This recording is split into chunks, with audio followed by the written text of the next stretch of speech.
Hi friends, welcome back to எம் drama glimpse.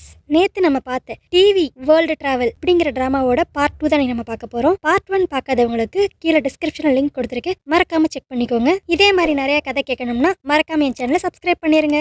அப்போ தான் நான் போடுற ஒவ்வொரு வீடியோஸும் உங்களுக்கு கரெக்டாக நோட்டிஃபை ஆகும். ஸோ வாங்க நம்ம இன்னைக்கு கதைக்குள்ளே போகலாம். நேற்று நம்ம ஹீரோயின் சீனியர் மாதிரி வேஷம் போட்டு நிறைய டெஸ்ட் வச்சிருப்பாங்களா, ஆனால் இந்த டெஸ்ட்டெல்லாம் வச்சுக்கெடுத்து நம்ம ஹீரோவை பார்த்து எல்லாருமே சிரிக்கிறாங்க அப்படின்னு தெரிஞ்சக்கெடுத்து நம்ம ஹீரோயின் இப்போ தான் லைட்டாக ஃபீல் பண்ணுவாங்க. ஐயோ ரொம்ப ஓவராக போகிறோமோ அப்படின்ட்டு. அப்படி அவங்க ஃபீல் பண்ணிக்கிட்டு இருக்கப்ப அவங்க ரிமோட்டை தான் பார்ப்பாங்க. அதில் இன்னும் ஃபார்வர்ட் பட்டனும் ரீவைண்ட் பட்டனும் இருக்கும். அதை அவங்க யூஸ் பண்ணியிருக்கவே மாட்டாங்க. இப்போ அதை அமைக்கி பார்த்தா இது வந்து ஒரு ட்ராமா தானே, இவங்க டிவிக்குள்ளே தானே இருக்காங்க. ஸோ அந்த ட்ராமாவில் இதுக்கு முன்னாடி என்னெல்லாம் நடந்துச்சு, இனி என்னெல்லாம் நடக்க போகுது அப்படிங்கிறத அவங்க பார்ப்பாங்க. ஓ இப்படி வேறு ஒரு ஆப்ஷன் இருக்கா அப்படின்ட்டு இப்போ அவங்களுக்கு இன்னும் கொஞ்சம் ஒரு பவர் ஏறுற மாதிரி இருக்கும். அதுக்கடுத்து சரி லேட் ஆச்சு, நம்ம போய் ஹீரோவை பார்ப்போம் அப்படின்னு சொல்லிட்டு சீனியர் மாதிரி வேஷம் போட்டுட்டு அங்கே போவாங்க. நம்ம ஹீரோனுக்கு லைட்டாக ஒரு கவலை இருந்துச்சு தான், ஐயோ ஹீரோ இப்படிலாம் இன்சல்ட் பண்ணுறோமே அப்படின்ட்டு. ஆனாலும் தான் எப்படியான்னு திரும்பி வீட்டுக்கு போகணும், அதுக்கு இதெல்லாம் பண்ணாதான் முடியும் அப்படிங்கிறதுக்காகவே திரும்பி இன்னொரு காமெடியான டெஸ்ட் நம்ம ஹீரோக்கு வைப்பாங்க. என்னென்னா ஒரு கார்ட்டூன் டான்ஸு, அதை இப்போ நம்ம ஹீரோக்கு சொல்லி கொடுத்துருப்பாங்க. அது மட்டும் இல்லாமல் ஏதோ காட்டுவாசி மாதிரி ட்ரெஸ்அப் பண்ண சொல்லியிருப்பாங்க. இதெல்லாம் பண்ணிவிட்டு எல்லாரும் முன்னாடியும் போய் நம்ம ஹீரோ ஒரு டான்ஸ் ஸ்டெப்பு போடுவார் பார்க்கணும், அதுதான் ஹைலைட்டு. இதெல்லாம் நம்ம ஹீரோனோட வேலை தான். இதை பண்ணதை மட்டும் பத்தாதுன்னு சொல்லி நம்ம ஹீரோ டான்ஸ் ஆடுறதை ஷியோஷியும் வந்து பார்க்க வச்சுருவாங்க. ஏன்னா அவங்க பிளானே அதானே, ஷியோஷி பார்க்கணும், நம்ம ஹீரோ மேலே ஒரு பேட் இம்ப்ரெஷன் வரணும். ஸோ ஆட்டோமேட்டிக்காக பிரதர் ஊவும் ஷியோஷியும் ஒன்று சேர்ந்துடணும் அப்படிங்கிறத நம்ம ஹீரோயினோட பிளானே. இதோட நம்ம ஹீரோயின் ஷியோஷி கிட்ட இன்னொரு பிட்டு வேறு சேர்த்து போடுவாங்க. பிரதர் யூ கொஞ்ச நாள் தான் இங்கே இல்லை, அதுக்குள்ளே பாரு இவன் இப்படி பண்ணுறான். ஸோ பிரதர் யூ தான் எல்லாத்துலேயுமே பெஸ்ட்டு அப்படிங்கிற மாதிரி அப்படியே நம்ம ஷியோஷி கிட்ட ஒரு இன்ஃபர்மேஷனை தெளிச்சு விட்டு போயிடுவாங்க போகிற போக்கில். இதுவே ஊருக்கு வெளியே நம்ம பிரதர் யூ என்ன பண்ணிக்கிட்டு இருப்பாருன்னா, அந்த ஹெட் பேண்டை வச்சு அப்படி ஃபீலிங்ஸாக பார்த்துக்கிட்டு இருப்பாரா. இதை வந்து அந்த மேகிங்கிற டீமன் பார்த்துரும். அடுத்து அங்கேருந்து அப்படியே அந்த மேகி கிளம்பி போய் அவரோட தலைவரை போய் பார்க்க போவா. ஆக்சுவலி இவங்க எல்லாருமே டீமன் கிடையாது, டீமன் கிளானு, கொஞ்சம் கெட்டவங்க. நம்ம ஹீரோ டீம் எல்லாமே நல்லவங்க. அங்கே போனோன்னே மேகி நடந்தது எல்லாத்தையும் சொல்லுவா. இப்போ வந்து அந்த சேவியரை தான் அவன் தேடிக்கிட்டு இருக்கான் அப்படிங்கிற மாதிரி சொல்லுவாளா. உடனே தலைவர் ஒரு பிளானை போடுவார். அப்போது அந்த சேவியரை வச்சே நம்ம எப்படியான பிரதர் யூவை ஆக்குபை பண்ணிடணும் அப்படிங்கிற மாதிரி இவங்க இங்கே பிளான் போடுவாங்க. அடுத்து திரும்பி அன்னைக்கு நைட்டு லைப்ரரியில் தான் காட்டுவாங்க. நம்ம ஹீரோன்னு யோசிப்பாங்க, இவன் எப்பயுமே திமிரு பிடிச்சவன், ஆனால் நான் ஒரு சீனியர் மாதிரி வேஷம் போட்டு சொன்னால் மட்டும் எல்லாத்தையும் அப்படியே கேட்குறானே, இவன் பாஸ்ட்டு தான் என்ன, சரி ரீவைண்ட் பட்டன் அமைக்கி பார்ப்போம் அப்படிங்கிற மாதிரி சொல்லிட்டு பார்ப்பாங்க. அதில் தான் தெரியும் நம்ம ஹீரோ சின்ன வயசில் அவரோட ஒரிஜினல் ஊரில் இருப்பார். அவங்க ஊர் பார்த்தீங்கன்னா வாட்டர் கார்டு ஊர் மாதிரி. அங்கே வந்து மெயின் பவர் வந்து தண்ணி தான். இவர் வந்து சின்ன வயசில் அவங்க அம்மாவுக்கு ஒரு மேஜிக் மாதிரி செஞ்சு காமிச்சிருப்பாரு. ஸோ இந்த மேஜிக்கை பார்த்தோன்னே அவங்க அம்மா, ஐயோ என்னடா நீ இப்படி மேஜிக் பண்ணுற, அப்போனா நீ இந்த வாட்டர் ஊரை சேர்ந்தவனே கிடையாது, நீ வுட் வேர்ல்டை சேர்ந்தவன், அப்போ நீ அங்கே தான் இருக்கணும், இங்கே இருந்தால் எங்களுக்கும் ஆபத்து உனக்கும் ஆபத்து அப்படின்னு சொல்லி சின்ன வயசுலேயே நம்ம ஹீரோ ஒதுக்கி வச்சுருப்பாங்க. கொஞ்ச நாள் கழித்து இந்த வுட் வேர்ல்டுக்கு அனுப்பிச்சிருப்பாங்க. அந்த வுட் வேர்ல்டில் இருக்கிற ஒரு சின்ன கிராமம் தான் டியான்டோ ஹெட் குவார்ட்டர்ஸ். இப்போ நம்ம ஹீரோயின் எல்லாருமே அங்கே தான் இருக்காங்க. இப்போ நம்ம ஹீரோட பாஸ்ட்டு தெரிஞ்சுனியும் நம்ம ஹீரோயினுக்கு இன்னும் ரொம்ப கஷ்டமாயிரும். நம்ம ரொம்ப ஓவராக தான் போயிட்டோம் அப்படின்ட்டு. ஐயோ நம்மளுக்காக வேறு வெயிட் பண்ணிக்கிட்டு இருப்பானே. அங்கே போனோனையும் நம்ம ஹீரோவா, சீனியர் நீங்கள் சொல்லி கொடுத்த டான்ஸ் நான் இப்போ எல்லாருக்கு முன்னாடி செஞ்சேன் தெரியுமா, வா எவ்வளோ ஒரு ரிலீஃபாக இருந்துச்சு, வா உண்மையிலேயே உங்ககிட்ட இருந்து நான் நிறைய கற்றுக்கணும் அப்படிங்கிற மாதிரி அவர் அப்பாவியாக பேசுவாரா. இதெல்லாம் கேட்க நம்ம ஹீரோனுக்கு இன்னும் கஷ்டமாக இருக்கும். இவன் நம்மளை இந்த அளவுக்கு நம்புறானே, ஆனால் நம்ம இவனை இவ்வளோ யூஸ் பண்ணுறோமே அப்படிங்கிற மாதிரி. அப்போ கரெக்டாக நம்ம ஹீரோ, நான் உங்களுக்காக ஒரு ஸ்பிரிச்சுவல் ஃப்ரூட் கொண்டு வந்திருக்கேன், அதை நீங்கள் மறுக்காமல் கண்டிப்பாக ஏற்றுக்கணும் அப்படிங்கிற மாதிரி கொடுப்பாரு. அதை பார்க்க நார்மல் மேங்கோ மாதிரி தான் இருக்கும், ஆனால் அதுலேயே அது ஹை கிரேடானது போல். இது வந்து ஒரு ஸ்பிரிச்சுவல் ஃப்ரூட்டு, அவ்வளோவா இது கிடைக்காது, உங்களுக்காக நான் ஸ்பெஷலாக தேடி கண்டுபிடிச்சி கொண்டு வந்திருக்கேன், கண்டிப்பாக அதை ஏற்றுக்கோங்க அப்படிங்கிற மாதிரி சொல்லுவார். நம்ம ஹீரோனுக்கு நம்ம ஏற்கனவே அவனை ரொம்ப கஷ்டப்படுத்திட்டோம், நம்ம உண்மையை சொல்லிடலாமா அப்படிங்கிற மாதிரி தான் நினைப்பாங்க. ஆனாலும் உண்மை மட்டும் தெரிஞ்சு இவங்க சோழி முடிஞ்சிருமே, அதனால அப்படியே மறைச்சிருவாங்க. இல்லை எனக்கு இந்த ஃப்ரூட் வேண்டாம், நான் இங்கேருந்து கிளம்புறேன் அப்படிங்கிற மாதிரி சொல்லுவாங்களா. நம்ம ஹீரோ உடனே, ஏன் சீனியர் நான் தப்பு பண்ணிட்டேனா, ஏன் என்னோட கிஃப்ட்டை நீங்கள் அக்செப்ட் பண்ணிக்க மாட்டேங்கிறீங்க, அட்லீஸ்ட் என்ன உங்களோட அசிஸ்டண்ட்டாக ஏற்றுக்குவீங்களா மாட்டீங்களா, ப்ளீஸ் சொல்லுங்கள் சீனியர் அப்படிங்கிற மாதிரி அவர் சொல்லிக்கிட்டு இருப்பாரு. நம்ம ஹீரோயின் பார்ப்பாங்க, ஐயோ இது இப்படியே போச்சுன்னா சரிப்பட்டு வராது, ரிமோட் எடுத்து பேசாமல் பாஸ் பண்ணி விட்டுருவோன்னு சொல்லி பாஸ் பண்ணிவிட்டு அந்த இடத்த விட்டு வேறு இடத்துக்கு நடந்துருவாங்க. அவங்க அப்படி போன கொடுத்து நம்ம ஹீரோ சீனியர்னு சொல்லி தேடிட்டே இருப்பாங்களா. நம்ம ஹீரோன் அடுத்து ஒன்று பண்ணுவாங்க. இவங்க தான் அந்த ஃபார்வர்ட் பட்டன் இல்லை ரீவைண்ட் பட்டன் அமுக்குனா ப்ரொஜெக்டரில் படம் ஓடுற மாதிரி அங்கே டிஸ்பிளே ஆகி அடுத்து என்ன நடக்குங்கிறதையும் காட்டும்ல. இவங்க அப்படி ஒளிஞ்சு நின்றுக்கிட்டு அந்த ரிமோட் வச்சு கண்ட்ரோல் பண்ணுவாங்க. அப்போ அங்கே ஒரு ப்ரொஜெக்ஷன் மாதிரி வரும். என்னன்னா நம்ம ஹீரோவோட அம்மா சின்ன வயசில் நம்ம ஹீரோவை எதுக்காக அவங்க கிராமத்துலேருந்து ஒதுக்கி வச்சாங்கங்கிற உண்மையை இப்போ சொல்கிற மாதிரி இருக்கும். அன்னைக்கு மட்டும் அவனை அந்த கிராமத்துலேருந்து ஒதுக்கி வைக்கலைன்னா இங்கே இருக்க மக்கள்லாம் உன்னை கொண்டிருப்பாங்க, அது என்னால் சுத்தமாக அக்செப்ட் பண்ணிக்கவே முடியாது, அதனால தான் என் மனசை நான் கல்லாக்கிக்கிட்டு ஒன்று இந்த கிராமத்தை விட்டு விலக்கி டியான்டோ கிராமத்துக்கு அனுப்பிச்சேன் அப்படிங்கிற மாதிரி அவங்க அம்மா வந்து நம்ம ஹீரோ கிட்ட ஃப்யூச்சரில் பேசிக்கிட்டு இருப்பாங்க இந்த ட்ராமாவோட கதைப்படி. அதை இப்போ நம்ம ஹீரோயின் அப்படி ப்ரொஜெக்டரில் போட்டு கட்டுவாங்களா? இதை நம்ம ஹீரோ பார்த்துனே ரொம்ப அவருக்கு மனசு ஹாப்பியாயிரும். இதெல்லாம் சீனியரோட வேலை தாங்கிறத அவர் தெரிஞ்சுக்குவார். நம்ம ஹீரோயின் ஒளிஞ்சிருக்க இடத்தையும் கண்டுபிடிச்சிருவாரா? சீனியர் நீங்கள் இங்கே தான் இருக்கீங்களா அப்படின்னு சொல்லிட்டு ஓடி போய் பின்னாடி கூடி ஹக் பண்ணிடுவார். அவர் வந்து அவரோட சீனியர் நினச்சி ஹக் பண்ணுவார். இங்கே நம்ம ஹீரோயினுக்கா அப்படியே ஒரு மாதிரி ஆயிரும். என்ன இப்போ உனக்கு அந்த ஃப்ரூட்டை நான் அக்செப்ட் பண்ண ஓகே தானே அப்படிங்கிற மாதிரி அதை வேகமாக வாங்கிக்கிட்டு அங்கேருந்து கிளம்பிடுவாங்க. அப்படியே அடுத்த நாள் காட்டுவாங்க. நம்ம ஷியோஷியும் நம்ம ஹீரோயினும் நின்று பேசிக்கிட்டு இருப்பாங்களா? அப்போ அந்த ஷியோஷி பொண்ணு சொல்லும், இத்தனை நாள் எதுக்கு நம்ம ஹீரோ வந்து இப்படி நடந்துக்கிட்டாருன்னா, அவர் சீனியரை மீட் பண்ணியிருக்காரு. அவர் வச்ச டெஸ்ட்டுனால தான் இவன் இத்தனை நாள் இப்படி நடந்திருக்கான் அப்படிங்கிற மாதிரி அந்த பொண்ணு சொல்லிக்கிட்டு இருக்கோம். நம்ம ஹீரோயின் ஐயோ இதை ஊரே நம்புதா அப்படிங்கிற மாதிரி யோசித்துக்கிட்டு இருப்பாங்க. அந்த இடத்துல கரெக்டாக நம்ம ஹீரோ கிராஸ் பண்ணுவாரா? சரி இவனுக்கு எப்படியா நம்ம புரிய வைக்க ட்ரை பண்ணணும் அப்படிங்கிறதுக்காக அவங்க என்ன பண்ணுவாங்கன்னா, அவன் சும்மா போய் விடுவான். சீனியராச்சு வந்திருக்கதாச்சு, வேறு யாரோ கண்டிப்பாக சீனியர் வேஷம் போட்டு வந்திருப்பாங்க அப்படிங்கிற மாதிரி அவங்க சொல்லிக்கிட்டு இருப்பாங்க. இதை கேட்டு நம்ம ஹீரோ கோவம் வந்துடும். என்ன நான் போய் சொல்கிறேண்ணா இல்லை சீனியர் போய் சொல்கிறாரா? நீயே அதான் கற்பனை பண்ணி தேவையில்லாம உளராத. நான் என் சீனியருக்கு ப்ராமிஸ் பண்ணி கொடுத்துருக்கேன், எனக்கு கீழே என் கூட வேலை பார்க்குற யாரையும் நான் ஹர்ட் பண்ண மாட்டேன் அப்படின்ட்டு.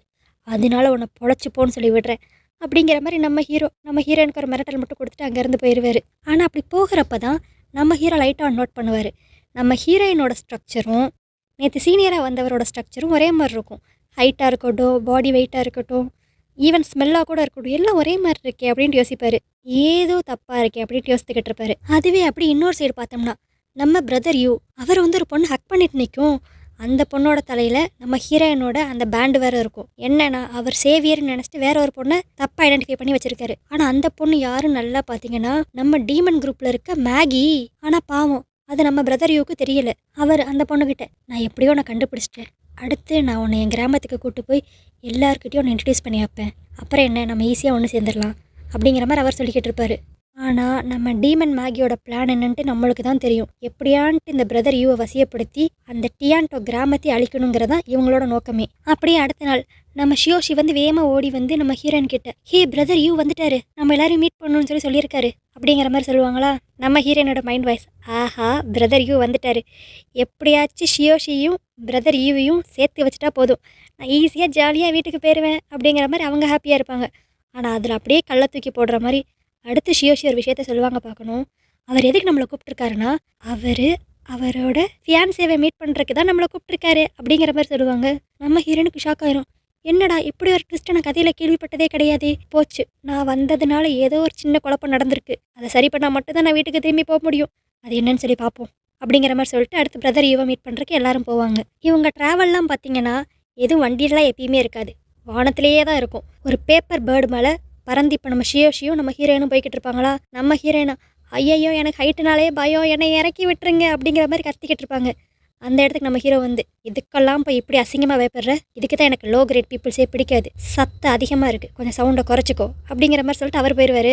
நம்ம ஹீரோனுக்கு டே நீ ஈஸியாக போயிடுவேன், எனக்குள்ள எங்கே தலை சுற்றுது அப்படிங்கிற மாதிரி அவங்க இருப்பாங்க. அப்போ என்ன ஆகும்னா தெரியாதனமாக நம்ம ஹீரோயின் மேலேருந்து தவறி கீழே விழுந்துருவாங்க. இதை பார்த்து நம்ம ஹீரோ அடி பாஞ்சு வந்து ஒரே கேட்ச் தான். நம்ம ஹீரோயின் ஐயோ என்னை விட்டுறதை டைட்டாக பிடிச்சிக்கோ ப்ளீஸ் அப்படின்னு கெஞ்சுவாங்க. ரொம்ப க்ளோஸாக வந்து காதுக்குள்ளே வேற வந்து கத்துவாங்களா? நம்ம ஹீரோ நான் உன்னை ஒழுங்காக தான் பிடிச்சிருக்கேன், ஆடாமல் வா அப்படின்னு சொல்லிட்டு அடுத்து அந்த பேப்பர் பேர்ட்லேயே போய் திரும்பி இறக்கி விட்டுருவாரு. இப்போயான்னு ஒழுங்காக பிடிச்சிக்கோ, திரும்பி கீழே விழுந்துடாத, திரும்பி காப்பாற்றுறதுனா நான் வரமாட்டேன் அப்படின்ட்டு போயிடுவார். இப்போ தான் அவர் சந்தேகம் இன்னும் கொஞ்சம் ஸ்ட்ராங் ஆகும். என்னடா இது, அன்னைக்கு நான் சீனியரை கட்டி பிடிச்சப்ப எனக்கு எப்படி இருந்துச்சோ அதே மாதிரி தான் இப்போ இவளை நான் பிடிச்சப்பே இருந்துச்சு, அதே ஸ்மெல், அதே ஸ்ட்ரக்சர், அதே ஹைட்டு, எல்லாமே ஒரே மாதிரி மேட்ச் ஆகுதே, என்னமோ சரியில்லை, கண்டுபிடிக்கிறேன் அப்படிங்கிற மாதிரி தான் அவர் நினச்சிக்கிட்டு இருப்பாரு. இப்போது நம்ம பிரதர் யூ இருக்க இடத்துக்கு அவங்க வந்துடுவாங்க. அங்கே போய் தூரத்துலேருந்து நம்ம ஹீரோயின் மேகியை பார்த்துருவாங்களா? அப்பயே அவங்க கண்டுபிடிச்சிருவாங்க, இது அந்த டீமன் பொண்ணுல, இவ எதுக்கு இங்கே யூவோட ஃபியான்சேவா நிற்கிறா? அப்போ இவ தான் ஏதோ பிளான் பண்ணியிருக்கா அப்படின்ட்டு நம்ம ஹீரோக்கிட்டையும் நம்ம ஷியோஷிக்கிட்டையும், எனக்கு அவளை பார்த்தாவே ஏதோ சரியாக படலை, பார்க்கவே டீமன் குரூப்பில் இருக்க ஏதோ ஒரு பொண்ணு மாதிரியே இருக்குது அப்படிங்கிற மாதிரி நம்ம ஹீரோயின் சொல்லுவாங்களா? ஆனால் அவங்க ரெண்டு பேரும் அப்படிலாம் பார்க்க ஒன்றுமே தெரில, நீயா தேவையில்லாமல் ஏதாவது உன்னை கிளப்பிக்கிட்டு இருக்காத, வா பிரதரையும் நம்மளுக்காக வெயிட் பண்ணுறாரு போகலாம் அப்படின்னு சொல்லிட்டு கூப்பிட்டு போயிடுவாங்க. அங்கே போனோனையும் நம்ம ஷியோஷியா, வா நீங்கள் ரொம்ப அழகாக இருக்கீங்க அப்படிங்கிற மாதிரி நம்ம மேகியை பற்றி சொல்லுவாங்க.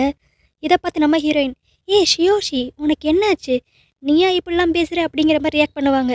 என்னன்னா நான் எப்படி பார்த்தா இந்த ட்ராமாவோட மெயின் லீடு வந்து நம்ம ஷியோஷியாக தான் இருந்திருக்கணும், அதாவது யூவோட கேர்ள் ஃப்ரெண்டாக இருந்திருக்கணும். ஆனால் இப்போ யூ வந்து ஃபியான்ஸேன்னு சொல்லிட்டு வேற ஒரு பொண்ணை கூப்பிட்டு வந்து நிப்பாட்டுறான். அப்போ நான் எப்படி பார்த்தா நம்ம ஷியோஷி கோவம் தானே படணும், அதுக்கு தான் நம்ம ஹீரோயின் அப்படி சொல்லுவாங்க. ஆனால் அதுக்கடுத்து அவங்களே யோசித்துப்பாங்க, எல்லாம் சரிதான், நான் வந்தனால தான் இந்த கதையில் பல குளறுபடிகள். நம்மளே இதை ஒன்று ஒன்றா சரி பண்ணுவோம். அடுத்து அப்படி கொஞ்ச நேரத்துலேயே அந்த இடத்துக்கு ஃபார்ச்சூன் டெல்லர் லீ, அப்புறம் அந்த ஈவான்னு ஒரு பொண்ணு இருக்கும்ல, அந்த பொண்ணு எல்லாருமே வந்துடுவாங்க நம்ம பிரதர் யூவை பார்க்குறக்கு. வாங்க எல்லோரும் உள்ளே போய் பேசுவோன்னு சொல்லி இப்போ உள்ளே உட்காந்து பேசிக்கிட்டு இருப்பாங்க. அந்த இடத்துல அந்த யூவான் பொண்ணா, நீங்கள் எப்படி எனக்கு எப்படி ஒரு துரோகத்தை பண்ணலாம்? நான் உங்களுக்காகவே காத்துக்கிட்டு இருந்தேன். இவெல்லாம் உங்கள் ஃபியான்சேவா? இவளுக்கு என்ன தகுதி இருக்குன்னு நினைக்கிறீங்க? எனக்கு இடமே ஒரு மாதிரி சந்தேகமாக இருக்குது. நீங்கள் எதுக்கு 1க்கு 2 தடவை விசாரிச்சிருக்கலாம். இவ என்னதான் இருந்தால் ஒரு அவுட் சைடர், இவன் நம்ம நம்பக்கூடாது அப்படிங்கிற மாதிரி அந்த பொண்ணு சொல்லிக்கிட்டு இருக்குமா. ஆனால் நம்ம பிரதர் யூவா, இவ ஒன்றும் அவுட் சைடர் கிடையாது. இவ இன்னையிலேருந்து என்னோட ஃபியான்சே. நாங்கள் சீக்கிரமாக எங்களோட மேரேஜ் டேட்டை அனௌன்ஸ் பண்ணுவோம் அப்படிங்கிற மாதிரி சொல்லிடுவாரு. அந்த பொண்ணு கோச்சிட்டு போயிடும். நம்ம ஹீரோயின்கிற வழியே இருக்காது. ஏன்னா இந்த சேஞ்சஸ்க்கு வந்ததுக்கான காரணமே நம்ம ஹீரோயின் தானே. ஸோ வேறு வழியே இல்லாமல் ஈவான் பின்னாடி போய் சமாதானப்படுத்துறங்கிற பேரில் எப்படியான் டவலை இவங்க கூட சேர்த்துக்கணும்னு சொல்லி நம்ம ஹீரோயின் நினைப்பாங்க. அதனால் என்ன பண்ணுவாங்கன்னா, நம்ம ஈவான் கிட்ட போய், எனக்கு புரியுது நீ ஏன் கோவமாக இருக்கன்ட்டு, நீ சொன்னதும் கரெக்டு தான். அவள் என்னதான் இருந்தாலும் ஒரு அவுட் சைடர், அவள் நம்ம நம்பவே கூடாது. அது மட்டும் இல்லாமல் அவள் சுத்தமாக நம்ம பிரதர் யூக்கு பொருத்தமானவளே இல்லை. நம்ம பிரதர் யூக்கெலாம் ஒன்றை மாதிரி ஒரு அறிவான அழகான பொண்ணு தான் பொருத்தமாக இருப்பாள் அப்படிங்கிற மாதிரி எக்கச்சக்க பிட்ட போடுவாங்க. அந்த பொண்ணு இப்போ தான் கொஞ்சமாக மனசு இறங்கி வந்து, ஆமாம் நீ சொல்கிறது கரெக்டு தான், இதை நம்ம எதான் பண்ணணும் அப்படிங்கிற மாதிரி இப்போ பிளான் போடுவாங்களா. அதுக்கு நம்ம ஹீரோயின் சொல்லுவாங்க, நம்ம ஃபஸ்ட்டு இந்த பொண்ணோட உண்மையான ஐடென்டிட்டி என்னன்னு கண்டுபிடிக்கணும். இவளோட மோட்டிவ் என்னன்னு கண்டுபிடிச்சா மட்டும்தான் பிரதரையும் நம்மளை நம்புவார். ஸோ அதுக்கான வழியை நம்ம பார்ப்போம் அப்படிங்கிற மாதிரி சொல்லிட்டு அங்கேருந்து கிளம்பிடுவாங்க. அடுத்து நம்ம ஈவான் நம்ம பிரதர் யூட்டே போய் கேட்பாங்க, இவளை நீங்கள் எப்படி உங்களோட சேவியர்னு சொல்லி கண்டுபிடிச்சிங்க அப்படின்ட்டு. அதுக்கு நம்ம பிரதர் யூ சொல்லுவார், எல்லாத்துக்குமே இந்த ஹேர் பேண்டு தான் காரணம், இதை வச்சு தான் இவளை நான் ஐடென்டிஃபை பண்ணேன் அப்படிங்கிற மாதிரி சொல்லுவாரா. அப்போ தான் நம்ம ஹீரோயினுக்கு ஃபுல்லாக என்ன நடக்குதுன்னே புரியும். ஓ, இதுக்கெல்லாம் மொத்த காரணமும் நம்ம தானா, நம்ம நினச்சி தான் அவன் அவளை கல்யாணம் பண்ணுறானா, இதை எப்படியானு தடுத்தாகணுமே அப்படிங்கிற மாதிரி அவங்க யோசித்துக்கிட்டு இருப்பாங்க. நம்ம ஈவானும், அவள் உன்னோட சேவியர்னா அவள் நீ கல்யாணம் பண்ணிடுவியா அப்படிங்கிற மாதிரி கேட்பாளா. நம்ம ஹீரோயினும், பிரதரியோ அவங்க சொல்கிறதும் கரெக்டு தான், இதுக்காகலாம் யாரான்னு போய் ஒருத்தவங்க கல்யாணம் பண்ணுவாங்களா அப்படிங்கிற மாதிரி அவங்க கேட்பாங்க. ஆனால் நம்ம பிரதரியோவா, நீங்கள் எல்லோரும் நினைக்கிற மாதிரி இவங்க எனக்கு ஹெல்ப் பண்ணியிருக்காங்கிறக்காக மட்டும் நான் இவங்களை கல்யாணம் பண்ணிக்க போகிறது கிடையாது. இவங்களோட கேரக்டருக்காக வந்து நான் இவங்களை கல்யாணம் பண்ணிக்க போகிறேன். இது வந்து நன்றி கடனான கல்யாணம் கிடையாது, உண்மையில நான் அவங்க மேலே வச்சுருக்க காதல்னால வந்த கல்யாணம் அப்படிங்கிற மாதிரி அவர் அங்கே லவ்வில் அப்படியே வசனங்களை அப்படியே கொட்டி தீர்த்துருவார். இதுதான் என்னோடய ஃபைனல் டெசிஷன் அப்படின்னு சொல்லிட்டு மேகி அங்கேருந்து அவர் கூப்பிட்டு போயிடுவாரா. அடுத்து அந்த மேகியா, இதுதான் நல்ல சான்ஸ் அப்படின்ட்டு, உங்களுக்கு என்ன பிடிச்சிருக்கு தானே, எனக்கும் உங்களை பிடிக்கணும்னு தான் நீங்கள் ஆசைப்படுறீங்க அப்படிங்கிற மாதிரி ஒரு மாதிரி வசியம் பண்ணுற மாதிரி கேள்வி கேட்பாளா. நம்ம யூவும், ஆமாம் ஆமாம் எனக்கு உன்னை ரொம்ப பிடிக்கும் அப்படிங்கிற மாதிரி சொல்லிடுவார். அடுத்து லைட்டாக ஏதோ ஒரு மேஜிக் மாதிரி ஏதோ பண்ணுவா, அவ்வளோதான் நம்ம யூ ஃபுல் கண்ட்ரோல் இந்த மேகி கீழே தான். இவள் வந்து டீமன் கிளானை சேர்ந்தவ தானே, அதனால் இவள் மேஜிக் பண்ணனால வெளியே அப்படியே டார்க் பர்பிள் பட்டர்ஃப்ளைஸாக பறக்குமா. இதை வச்சு நம்ம ஹீரோவும் ஹீரோயினும், இங்கே ஏதோ ஒரு டீமனோட ப்ரெசன்ஸ் இருக்குது, நம்ம அந்த இடத்துல இருக்கக்கூடாது, வேகமாக காலி பண்ணணும் அப்படின்ட்டு அந்த இடத்த விட்டு மறைஞ்சிருவாங்க. நம்ம ஹீரோனால் டக்குன்னு ஒரு இடத்துலேருந்து இன்னொரு இடத்துக்குலாம் போகிற மாதிரி மேஜிக்லாம் பண்ண முடியாது. ஸோ உடனே நம்ம ஹீரோ அப்படியே கைத்தாங்களா நம்ம ஹீரோயின் அப்படியே தூக்கிட்டே ஒரு இடத்துலேருந்து இன்னொரு இடத்துக்கு அப்படியே சுற்றிக்கிட்டே போவாரா. இங்கேயே அப்படியே லைட்டாக 2 பேருக்கும் கொஞ்சம் கொஞ்சமாக அப்படியே ஒரு லவ் வர மாதிரி தான் இருக்கும். நம்ம ஹீரோவை பொறுத்த வரைக்கும் நம்ம ஹீரோயின் வந்து ஒரு பையன்தான், ஆனால் அதையும் தாண்டி அவருக்கு ஏதோ ஒரு ஃபீலிங்ஸ் வரும். அடுத்து இப்போ தான் நம்ம ஹீரோயின் சொன்னதை யோசித்து பார்ப்பாரு. நீ சொன்னது கரெக்டு தான், அந்த பொண்ணுக்கிட்ட ஏதோ ஒன்று சரியில்லை, நம்ம எப்படியான்ட்டு பிரதர் யூவை காப்பாற்றணும் அப்படிங்கிற மாதிரி அவர் சொல்லுவாரா. அப்போ நம்ம ஹீரோயின் டக்குன்ட்டு, ஐயோ ஷியோஷி இன்னும் அதே இடத்துல தான் இருக்கா, வந்து அவளை போய் நம்ம எப்படியான்னு காப்பாற்றணும் அப்படின்ட்டு யோசிப்பாங்க. அப்படியே நம்மளுக்கு அந்த சைடு காட்டுவாங்க. நம்ம ஷியோஷியா உள்ளே என்ன நடந்துச்சுனே தெரியாமல் நம்ம பிரதர் யூவை பார்க்குறக்காக அந்த ரூம்குள்ளே போவாங்களா. அங்கே பார்த்தா இப்போ ஃபுல் டீமன் கண்ட்ரோலில் தான் நம்ம பிரதர் யூவே இருப்பார். நம்ம ஷியோஷியும் போய், பிரதர் யூ இந்தாங்க உங்களுக்காக பூ அப்படிங்கிற மாதிரி கொடுப்பாங்களா. அவர், ஷியோஷி நீ வந்துட்டியா, ஷியோஷி நீ வந்துட்டியா அப்படின்னு சொன்னதே சொல்லிக்கிட்டு இருப்பாரு. நம்ம ஷியோஷிக்கு ஏதோ வீடாக தெரியும், இங்கே கரெக்டாக நம்ம ஹீரோயினும் நம்ம ஷியோஷியை காப்பாற்றுறக்கா வந்துடுவாங்களா. சரி ரிமோட் கண்ட்ரோலை வச்சு பாஸ் பண்ணுவோம் அப்படின்னு சொல்லி பாஸ் பண்ணி பார்த்தா ரிமோட் ஒர்க் ஆகாது. நம்ம ஷியோஷி பாவம் ரொம்ப அப்ராணியாக இருக்காங்க, போய் அந்த டீமன் பொண்ணுக்கிட்டேயே, ஐயோ நம்ம பிரதர் யூக்கு ஏதோ ஆயிடுச்சு, அவரே இப்படி சொன்னதே சொல்லிக்கிட்டு இருக்காரு அப்படிங்கிற மாதிரி கேட்பாளா. அதுக்கு அந்த டீமன் ஒரு சிரிப்பு தான் சிரிக்கும். இன்னையிலேருந்து உங்கள் பிரதர் யூ என்னோட கைப்பாவை மாதிரி, நான் என்னெல்லாம் சொல்கிறேனோ அதை மட்டும்தான் அவர் செய்வார். யூ நீ இப்போ அந்த பொண்ணை கொண்டுறேன் அப்படிங்கிற மாதிரி அந்த டீமன் சொல்லும். இப்போ தான் அந்த மேகி தன்னோட உண்மையான ரூபத்தையே காட்டும். அவள் நார்மல் ட்ரெஸ்ஸில் அப்படியே மறைஞ்சு போய் டீமன் மாதிரி அப்படியே ஃபுல் பிளாக்ல வந்து நிற்பா. நல்ல வேலையாக கரெக்டாக அந்நேரம்னு பார்த்து நம்ம ஹீரோயினோட ரிமோட்டும் ஒர்க் ஆயிரும். அவங்க அப்படியே பாஸ் பண்ணி அந்த இடத்துலேருந்து ஷியோஷியை கூட்டு வந்துடுவாங்க. ஆனாலுமே அவங்களால அந்த ரூம் விட்டு மட்டும் தான் வெளியே வர முடிஞ்சிருக்கும், அந்த இடத்த விட்டே வெளியே வர முடிஞ்சிருக்காது. ஒரு பெரிய டார்க்கான வளைய மாதிரி சுற்றி இருக்குமா. நம்ம ஹீரோயினால் ஈஸியாக வெளியே வந்துட முடியும், ஆனால் பாவம் நம்ம ஷியோஷியால் வர முடியாதா. அந்த இடத்துக்கு நம்ம பிரதர் யூ வந்து நம்ம ஷியோஷி கழுத்தை பிடிச்சி அப்படியே நெரிச்சு தூக்கிடுவாரு. பின்னாடி அப்படியே அந்த டீமன் வந்து நின்றுக்கிட்டு, ஏன் லேட் பண்ணுற, டக்குன்னு அவளை கொன்று அப்படிங்கிற மாதிரி சொல்லும். நம்ம ஷியோஷியும், நீ நினைக்கிற மாதிரி எங்கள் பிரதர் யூ ஒன்றும் அவ்வளோ மோசமானவர் கிடையாது, உன்னால் கண்டிப்பாக அவரை ஃபுல்லாக ஆக்குப்பை பண்ணவே முடியாது அப்படிங்கிற மாதிரி அவள் சொல்லுவாளா. அப்போ தான் அந்த டீமன் ஒன்று சொல்லும், என்னால் முடியாதா, நான் உங்கள் பிரதர் யூவோட மெமரிக்குள்ளே போய் அவர் எந்த பொண்ணை தேடுறாரோ அந்த பொண்ணு மாதிரி லைட்டாக ட்ரெஸ்அப் தான் பண்ணேன், அதுக்கே நம்பிட்டான் அவன். இப்போ நான் சொல்கிறதெல்லாம் கேட்பான். இப்போ கூட பாரு, கொஞ்ச நேரத்தில் உன்னை கொல்ல போகிறான் அப்படிங்கிற மாதிரி அந்த டீமன் சிரிச்சிட்டே சொல்லுமா. கரெக்டாக நம்ம பிரதரையும் கீழே விட்டுருவார் நம்ம ஷியோஷியை. நம்ம டீமனுக்கே ஒரு செகண்டில் கன்ஃபியூஸ் ஆகும், என்னடா நடக்குதுங்க அப்படின்ட்டு. என்னன்னா நம்ம பிரதர் யூவை இந்த டீமனாலாம் முட்டாளாக்க முடியுமா? இது எல்லாமே நம்ம பிரதர் யூவோட பிளான் தான். இவ டீமன்கிறது அவருக்கு முன்னாடியே தெரிஞ்சிருக்கு. அதனால் ஃபுல் ப்ரிப்பேர்டாக தான் இவகிட்ட அப்படியே அந்த வசிய வலையில் விழுகிற மாதிரி அவர் நடிச்சிருப்பார். ஏன்னா அப்போ தான் அந்த சேவியரையும் கண்டுபிடிக்க முடியும், இந்த டீமனையும் போட்டு தள்ள முடியும் அப்படிங்கிறத இவரோட பிளான். அச்சச்சோ உண்மையெல்லாம் தெரிஞ்சிருச்சு அப்படின்னு சொல்லிட்டு அந்த டீமன் என்னை விட்டால் போதுண்டா அப்படின்ட்டு அந்த இடத்த விட்டே காலி பண்ணிடும். ஸோ இப்போ அந்த டீமன் போயிடுச்சு. ஆனால் நம்ம ஷியோஷிக்கு வந்து லைட்டாக அடிபட்டுருக்குங்கிறனால நம்ம பிரதர் யூ வந்து நம்ம ஷியோஷியை கூப்பிட்டு போயிடுவாரா. அடுத்து அந்த இடத்துக்கு நம்ம ஹீரோ வருவார். வந்து நம்ம ஹீரோயின் கிட்ட, நீ வாட்டுக்கு அசால்ட்டாக போய் அவ்வளோ பெரிய ரிஸ்க் எடுக்க பார்த்த, உனக்கு எதை நினச்சி என்ன பண்ணுறது அப்படிங்கிற மாதிரி சொல்லுவாரா.